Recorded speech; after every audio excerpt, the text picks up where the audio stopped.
Oh, Yeah, you we can have do exactly it. one Just question. go ahead. All right, thank you. But let's make them fast so they don't kill me. All So right. last night, so it was pretty intense for him personally, physically, and all that. I didn't see it, but yeah, I think I remember what happened. Yeah. So as the show's gone on, it's gotten more intense for him physically and emotionally, and sort of been swirling around. We wonder, how do you get ready for that? Like, what do you do right before you shoot to get to that state?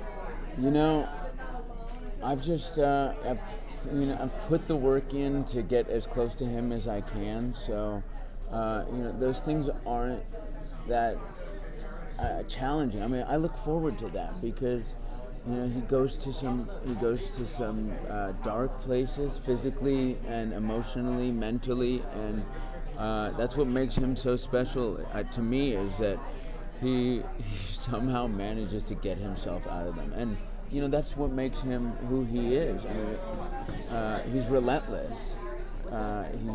He's conflicted, and he's under so much pressure, and yet he squirms his way out of things.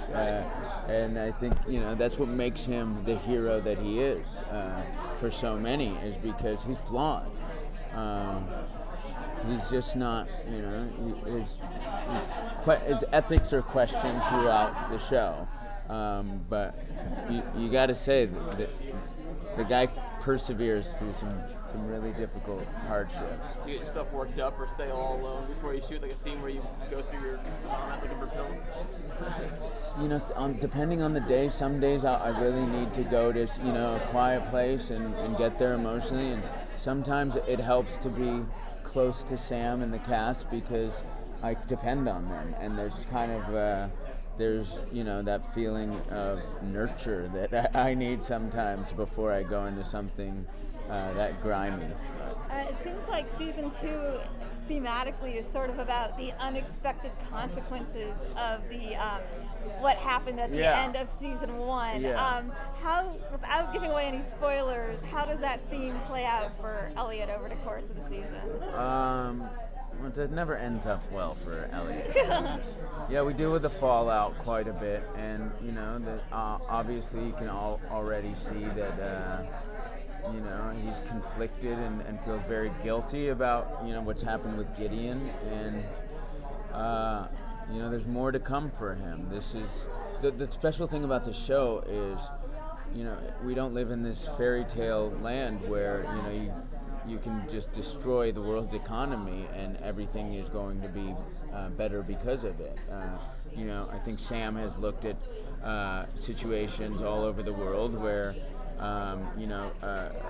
uprisings and social changes that have occurred have left power vacuums and left the world, governments and societies in disrepair, and that's not something we shy away from. So there's this big question of at what cost would you like to affect your society and the world you live in. I mean, what are the repercussions of that, and what that will be for Elliot remains to be seen, but I doubt that it's going to be pleasant.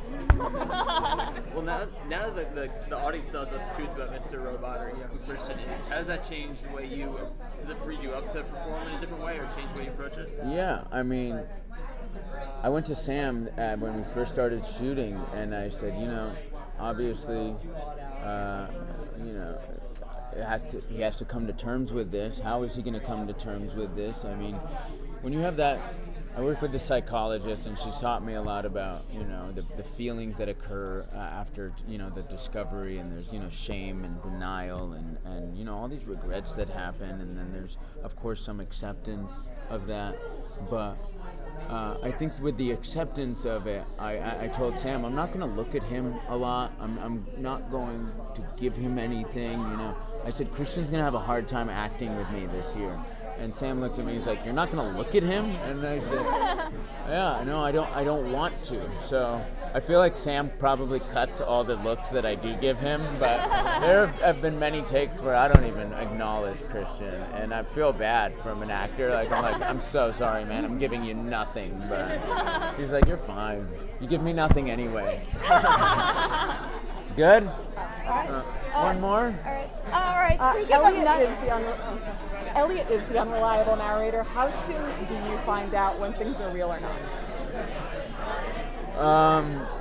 They're real. They're very real for whoever's watching it, because if you're with Elliot throughout this journey, he's talking to you. So they better be real to you because they're real to him. I mean, as far as the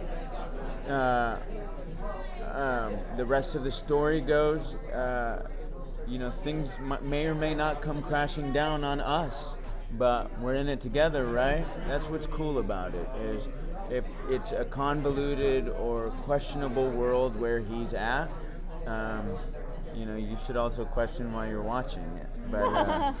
But I think things are a bit more real than people have surmounted so far. So, thank you so much. Thank you.